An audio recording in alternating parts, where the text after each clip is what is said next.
So they're really ratcheting it up with Russia here. Putin's just getting too close with China and the BRICS nations, making alliances, energy deals and things. He's just not playing ball with the New World Order, and they got to get rid of him. So they figure they're organizing, the CIA, I'm assuming, or Mossad or whoever, is organizing a spring rally in Russia that was set for tomorrow, March 1st. And so conveniently, 2 days before that, they go and kill this guy who is supposedly an opposition leader.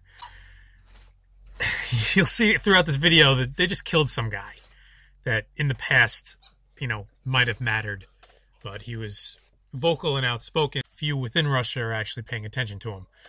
So I got this from the Daily Mail, and I had bookmarked the site and then gone and done a bunch of stuff, and now I came back to make the video. So when I went to my bookmark, the story had changed.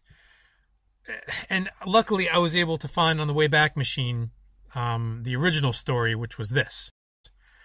Russian opposition shot dead on a Moscow street, right? And all of a sudden, it's changed to "we are," like "je suis." Like you gotta get that in there for all these false flags.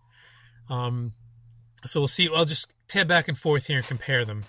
So it says it was killed in front of his girlfriend is the first bullet point. Like that's the most important thing that happened in front of his girlfriend. He was a staunch critic of Putin and his government. Critics, I wonder who they are, have assigned blame to the Russian president for his death. With no proof, by the way. So this is the old story. He was one of Putin's fiercest critics. He was shot 4 times while walking with a woman, according to a Russian news site. And he had publicly expressed concerns for his life earlier this month. All right, so we'll just go bullet point by bullet point and see how they changed. Then here, hundreds gathered at the site in central Moscow, protesting Je suis Boris. You can't make this up. They claimed the murder was an attack on free speech, like Charlie Hebdo. Who is they?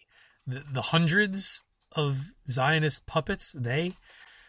Putin described the killing as vile and is taking control of the investigation. You hear how sinister that sounds? World leaders demanded transparency. Okay, whatever. So from here, he was known as an economic reformer. That sounds good. During his time as governor of one of Russia's biggest cities. He's been due to take part Sunday on the first big opposition protest in months in the Russian capital. Putin condemns murder, saying it may have been contract killing. All right, so it went from Putin condemns murder to takes control of the investigation. He's going to hide stuff. Oh, he's going to hide stuff, that bad Putin. All right, so again, here it is now, and scrolling down on the article here quickly, you can see they already have the signs made up. Oh, there's his hottie model girlfriend. She happens to be from Ukraine. Not that that means anything, but it probably means something. And just notice, as I scroll down here, how long this article is. You would think it was the Pope or something that got killed. This guy's basically an out-of-work politician who isn't really relevant anymore. And there's... it happened right outside the Kremlin, which is kind of weird. We'll make sure to do every... And then it starts here. Oh, shot 4 times. 1 for each child he leaves. Oh, how sad. Really tugs at your heart, doesn't it? This guy. Oh, you can't believe he was assassinated. And then you got to come out. Here you go. Cameron, Angela Merkel, Stephen Harper. They get the whole usual cast of characters, New World Order puppets. And then the French president, odious assassination. This guy's party, I'll show you later, has 5%. 5%. Who cares? It's not like he's Putin's rival. Anyway, that's for later in the article. Just see, and you can pause, obviously. Pause the video if you want to read any of this stuff. It's just the usual propaganda. Said he died as a result of 4 shots in the back.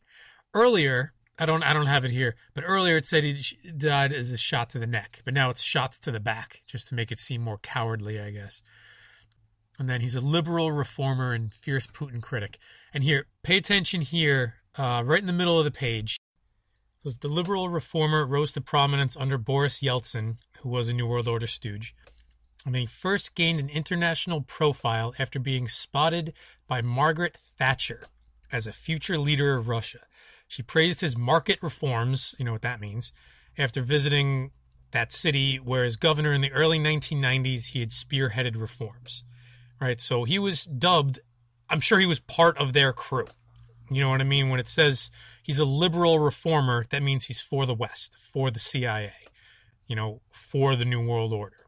So he was noticed by Margaret Thatcher. He worked for Boris Yeltsin. As you saw a picture fly by there. And again, this article, it's still going. You know?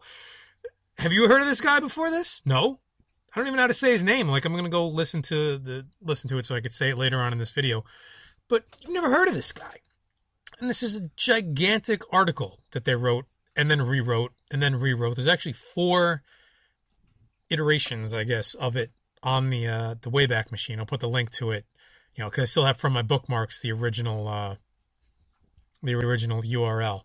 So this is from another site, and this is actually truth as opposed to that garbage we just watched. So the guy says, if it is a false flag, as he believes, he expects it to be a stunning success in the West, where the media is going to hype it up, and a total flop in Russia. Russians can smell this kind of setup a mile away after MH17, and everybody was expecting a false flag. So, if anything, it will only increase the hostility of Russians toward the West and rally them around Putin. And then from this blog here, as it says, he's explained many times, liberal, democratic, non-system opposition in Russia, which is what this guy was, has a popular support somewhere in the range of 5%. In other words, that party is politically dead. And then you can click the link there. In hopes of getting a higher number of people to the streets, the liberal, democratic, non-system opposition allied itself with the ultranationalists, useful idiots for the CIA, the homosexual activists, also useful idiots for the CIA. But apparently this was not enough, and now in perfect timing, Nemtsov is murdered. And again here, it says he's one of the most charismatic leaders of the liberal democratic non-system opposition in Russia. It says, please understand that in the Russian context, liberal and democratic means pro-US or even CIA run, while non-system means too small to even get a single deputy in the Duma. And the West is making it sound like this guy was going to challenge Putin or challenge Medvedev in the next election. It's ridiculous. And this is from the anonymous Twitter. It says, the U.S. mainstream media has already created a composite sketch of his killer. True. We knew they were going to blame Putin right away, even though he had nothing to do with it. Because it doesn't benefit him. How can this help him? It can't. It's ridiculous that he would do this. So he didn't. It doesn't make any sense. But it makes complete sense if you're the West and you've done this hundreds of times before and you think you can get away with it again.